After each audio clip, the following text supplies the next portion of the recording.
Assalamualaikum warahmatullahi wabarakatuh. Alhamdulillahilladzi an'ama alaina bi ni'matil imani wal islam.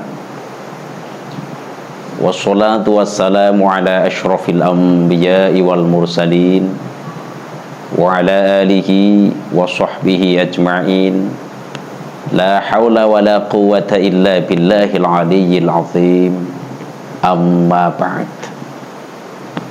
Kaum muslimin, para pemirsa Kompas TV yang dirahmati Allah. Pertama, yang paling utama, marilah kita bersama-sama memanjatkan puja dan puji syukur kehadirat Allah Subhanahu wa Ta'ala yang telah memberikan nikmat-nikmatnya kepada kita semua, sehingga pada hari ini kita bisa berjumpa dalam acara Mutiara Iman yang diadakan oleh Kompas TV. Mudah-mudahan dengan adanya acara ini menjadikan peningkatan iman kepada kita semua, tentunya iman kepada Allah Subhanahu wa Ta'ala. Amin ya rabbal alamin. Salawat beserta salam semoga senantiasa melimpah kepada junjungan kita Nabi besar Muhammad sallallahu alaihi wasallam yang telah membawa kita minal zulumati lan nur. Kaum muslimin, para pemirsa Kompas TV yang dirahmati Allah, kalau kita beriman kepada Allah Subhanahu wa Ta'ala, tentunya harus yakin kepada Allah bahwa Allah itu adalah satu.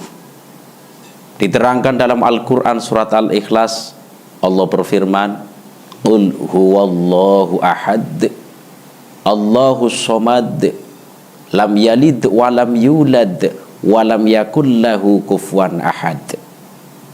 Katakanlah Muhammad, dialah Allah yang Maha Esa. Allah tidak beranak dan tidak diperanakan. Jadi kita harus yakin bahwa Allah itu satu, tidak punya ibu dan juga tidak punya anak. Artinya Allah Maha Tunggal. Inilah ketauhidan kita sebagai umat Islam, bahwa Allah cuma satu.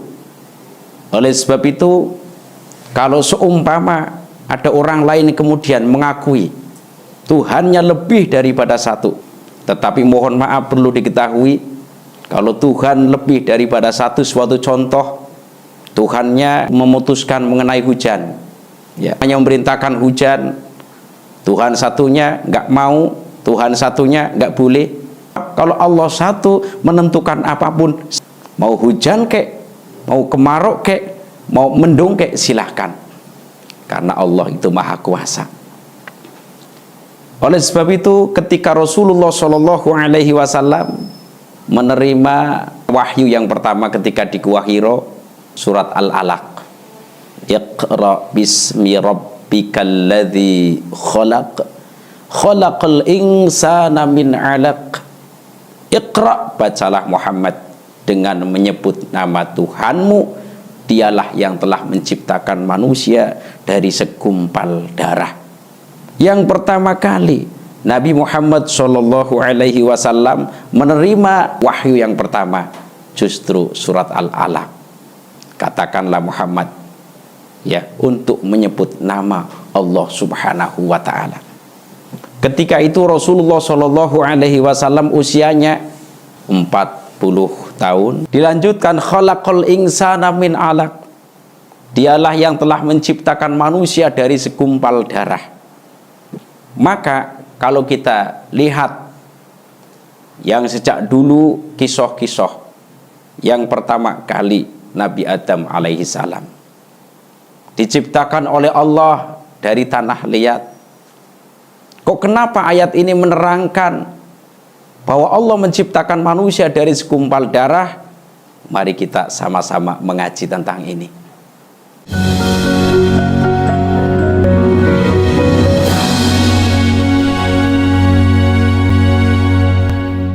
Selanjutnya apalagi baca sholawat, Allahumma sholli ala Muhammad, Allahumma sholli ala Sayyidina Muhammad, diawali dengan kata-kata Allah.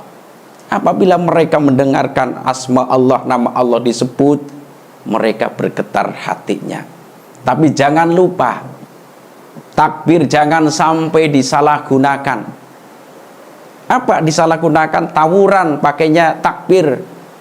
Dari sana baca takbir, dari sini baca takbir, kemudian polisi dan TNI merasa bingung mana yang perlu dibela. Di sana takbir, di sini takbir. Terus kemudian TNI dan polisi bersama-sama mengucapkan Allahu Akbar kabiro walhamdulillahi katsiro. Nggak jadi tawuran, ternyata sholat bareng. Nah, apabila takbir kemudian disalahgunakan, nggak benar. Contoh untuk tawuran, kalau demonya untuk menegakkan agama Islam, silahkan, bagus. Ini untuk demo-demo yang benar-benar menegakkan agama Allah Subhanahu wa Ta'ala. Kalau demo di mana-mana tapi memperjuangkan agama Allah, boleh lafaz takbir dikomandangkan Allahu Akbar, Allahu Akbar. Ketika takbir dikomandangkan Allahu Akbar, mereka bergetar hatinya. Tapi kalau orang yang imannya lemah, naudzubillahi min dzalik, nyatanya ada suara adzan, mereka cuma leha-leha saja, mereka cuma santai-santai saja. Padahal suara adzan dikomandangkan Allahu Akbar, Allahu Akbar. Kadang-kadang orang yang imannya masih kurang, mereka cuma nanti saja, leha-leha saja. Mohon maaf, ini perlu kita terangkan semacam itu. Kadang-kadang suara azan dikomandangkan, ternyata di sini hanya nonton TV saja.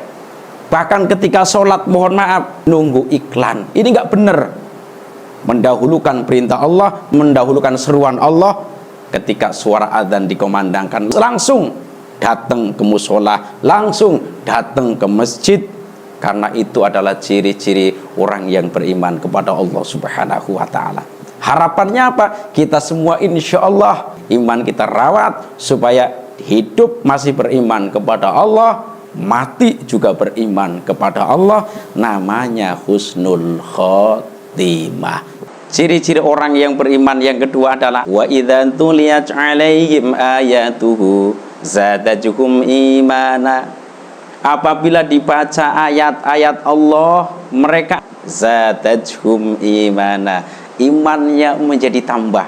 Orang-orang yang beriman kepada Allah, ciri-cirinya apabila dibaca ayatnya Allah, mereka bergetar hatinya, mereka tambah imannya, menjadi tambah. Oleh sebab itu, apabila iman sedang turun, apa caranya? Di antaranya adalah membaca Al-Quranul Karim. Kalau Al-Quran dibaca terus-menerus, continue, ini bisa menjadikan orang-orang yang beriman semakin tambah imannya, semakin tambah imannya, semakin tambah imannya. Tetapi bagi orang-orang yang mendengarkan bacaan Al-Quran, jangan sekali-kali ribut, jangan sekali-kali berisik. Al-Quran menerangkan, wa idza quri'al qur'anu fastami'u lahu wa ansitu la'allakum turhamun. Apabila dibaca Al-Quran, maka diamlah kalian, ya, diamlah kalian, dengarkanlah kalian, didengarkan. Apabila Al-Quran dibaca, dengarkan, jangan rewel sendiri, ngobrol sendiri, ini nggak benar. Apabila Al-Quran dibaca, dengarkan, diem. Jangan Al-Quran dibaca kemudian di sini rewel sendiri, apalagi yang dibicarakan tentang duniawi. Suatu contoh, ada orang membaca Al-Quran, ada yang cerita-cerita sendiri. Kalau keduanya dilaksanakan, la'allakum turhamun, Allah akan memberikan rahmat kepada kalian. Rahmat itu apa? Kasih sayang Allah Subhanahu wa Ta'ala. Orang masuk surga rahmat Allah. Sedangkan orang yang membaca Al-Quran dan mendengarkan Al-Quran bisa mendapatkan rahmat Allah Subhanahu wa Ta'ala. Kembali orang yang masuk surga dengan rahmat Allah Subhanahu wa Ta'ala. Harapannya semoga orang yang mau mendengarkan Al-Quran diam, mudah-mudahan Allah memberikan rahmatan kepada kita semuanya. Dan mudah-mudahan acara yang diadakan oleh Kompas TV ini, namanya acara Mutiara Iman, bermanfaat bagi kita semuanya. Dan juga saya mohon maaf barangkali dari awal sampai akhir banyak kesalahan, baik yang disengaja maupun yang tidak. Wallahul muwaffiq ila aqwamit thoriq. Wassalamualaikum warahmatullahi wabarakatuh.